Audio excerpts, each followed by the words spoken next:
وإذ يرفع إبراهيم القواعد من البيت وإسماعيل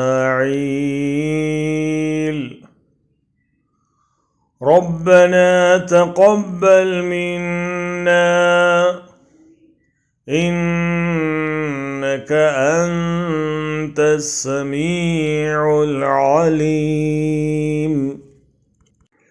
وإذ يرفع إبراهيم القواعد من البيت وإسماعيل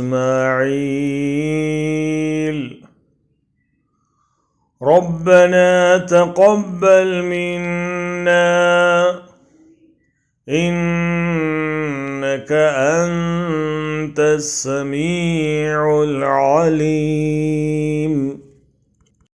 And recall when Ibrahim and Ismail were raising the foundations of Kaaba, praying, O Lord, accept this humble service from us. You are indeed all hearing, all knowing. और याद करो जब इब्राहीम और इस्माईल अलैहिमुस्सलाम खाने काबा की बुनियादें उठा रहे थे तो दोनों दुआ कर रहे थे कि ऐ हमारे रब, तू हमसे ये खिदमत कबूल फरमा ले, बेशक तू खूब सुनने वाला, खूब जानने वाला है।